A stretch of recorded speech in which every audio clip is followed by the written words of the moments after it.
Yung binabanggit po natin kanina, ayun nga po, ano pa yung paghaharap, no, pagpipresenta po dito kay Norman Mangusin doon sa media kasi po nakaharap pa po doon yung nag-akusa sa kanya at nandun din po ang mga opisyal ng NAPOLCOM at PNP. Pag ganyan po ba kasi ano po ba yung mga panuntunan sa pagpapresenta kung suspect ka pa lang naman, attorney?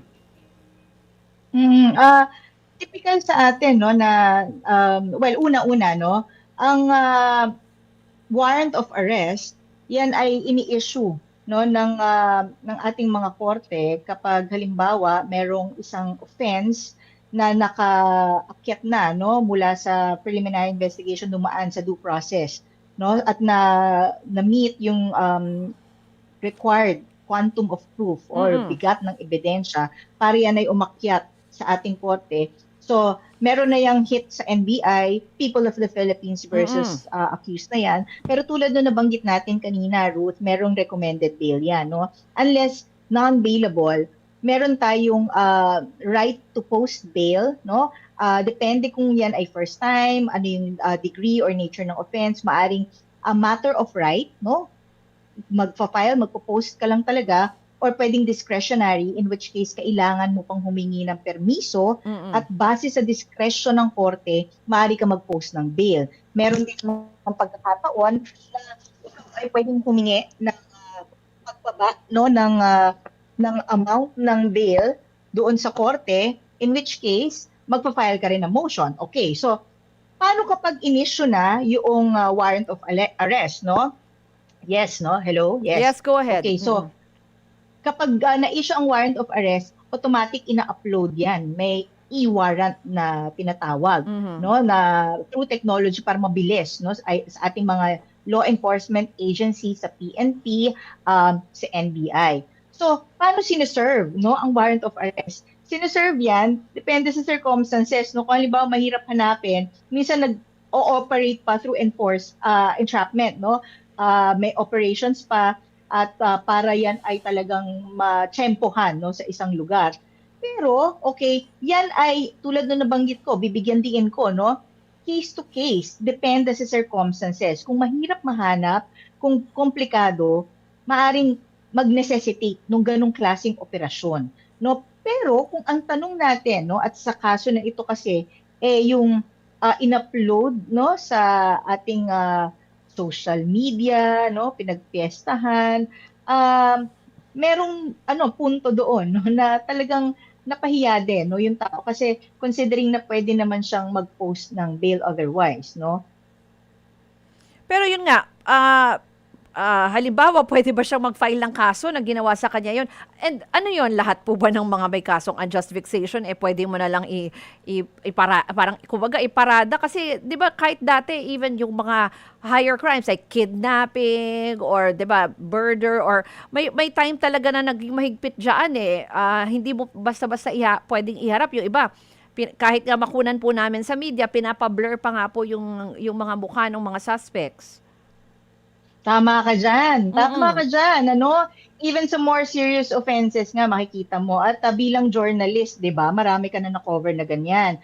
Kahit sa mga mas matitinding mga reklamo o kaso pa pag hinaharap, 'di ba? No, minsan may Mm. press conference, saka blur, 'di ba? Pagkatapos, halimbawa may entrapment operations, i-cover yan ng media, ni-report sa isang restaurant, ganyan Mhm. naka-blur, 'di ba? So ang tanong mo, babalikan ko, pwede ba siyang magreklamo? Abay, pwede, no? Mhm. Pwede, no? Ang tanong naman natin lagi kung pwede magreklamo, pwede naman talaga, no? Siyempre, subject dun sa evidence, no, na Mhm. kanya mapapatunayan sa korte. For cyber libel naman, ay for cybercrime naman ito, no? Kung siya ay pakiramdam niya at may pruweba naman siya, subject sa electronic authentication din yan. No? Pero ito naman kasi kalat na yung mga video, no? So parang public Mhm. knowledge, no? May ganung level na ng pag-share ng mga Mm. tao sa ating sa online platform or otherwise ating mga netizens na talagang ano talaga, no, ipinagpestahan, 'di Oo. ba? Kasi unang-una sinerve yung warrant habang siya ay nagvo-vlog. So Yes. obviously, yung mismong mga followers niya ang Oo. nakaunang saksi, 'di ba? Pagkatapos noon, may mga sumunod pa na siya ay talagang pinagpestahan kasi siya ay nirampa talaga doon. Pwede So, po bang, kung ang tanong ay maaring magreklamo dahil hindi man lang siya binlur, ganyan, ay pwede naman, no? Pwede naman dahil i-consider natin una on bail plus lahat tayo under the Constitution naman, no? Unless proven yung ating yes, guilt oo, beyond oo. reasonable doubt. May Mm. presumption of innocence sa tinatawag. Kung kaya, pending yan ng trial, di ba? Pwede po So, ba siyang nandun sabihin, pa sa... oo, oo. Halimbawa, sabihin ng mga NAPOLCOM or ng mga arresting officers, o magkakaroon tayo ng media press con na ihaharap ka namin. Pwede siya syempre tumanggi, ano? Maaari naman, Mm. o pwede siyang mag-request na i-blur yung mukha niya, considering naman, no, na, May ganun pa rin yun siyang nga, yung karapatan. nature ng Kahit sabihin mong, offense. kahit suspect, Oo, may ganun pa rin oo. pong karapatan na tumanggi. And remember, Mm-mm. just because ikaw ay akusado, no? Remember, akusado pa lang din, no? And even kahit nga yung ating mga PDLs, all the more, di ba? Makikita mo naman, we observe confidentiality Yes, and oo. we observe their data privacy. So Mhm. sa ating panahon ngayon na may data privacy po, mas maingat na ho talaga tayo. Dahil ano po ang pinoprotektahan ng ating Data Privacy Act? Personal data in general, which consists of personal information, any information that would allow others to identify us. Anything that makes us unidentifiable, no? Makes us identifiable, makikilala ka. Kahit hindi sabihin ng pangalan mo, pero sinabi Yung naman mukha, lahat ng oo. characteristics mo, pinagtatrabahuan mo, lahat ng membership mo sa organization, pati yung village, eskwelahan mo, trabaho, identifiable ka naman. So, parang ano siya, no? It's as good as binigay yung pangalan mo, di ba? Oo. Number two, mga sensitive information, and that includes yung mga pending cases mo, di ba? Oo. Kasi hindi naman yan meant na i-share sa buong publiko, no? So, kasama yung health records, etc. At sa particular na kaso na ito, yung pending case niya, especially because hindi pa naman siya talaga proven guilty beyond reasonable doubt or hindi pa siya convicted.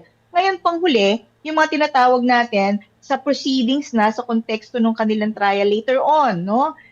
Ito ay subject doon sa mga privileged communication sa ating rules of court. So, mas Oo. technical na yan. Pero in other words, ito yung mga saklaw ng batas na expressly, no, sa wording ng batas ay pinoprotektahan natin. Okay. Pero kung babalikan natin at pasisimplihin natin, Ruth, no, data privacy, no, yung kanyang karapatan na hindi isiwalat muna at this point, no, na siya ay kinasuhan. At wala namang Okay. gusto na masiwalat sa buong mundo, di ba, na ikaw ay kinasuhan. Although binanggit din naman ni Commissioner Ralph Caliniza, no, yung may interview siya kay Senator Tulfo. Sinabi niya kasi bukod daw dyan sa unjust vexation, may iba pang kasong ifa-file like human trafficking, estafa cases, ang mga nabiktima daw po kasi mga OFWs, disrespect to institution, pagpapahiya sa mga police, even NBI and LTO. Yan po yung sinabi ni Commissioner Caliniza. Mga kapatid, Cheryl Cosim po. Dito na tayo sa totoo. Dito tayo sa True FM.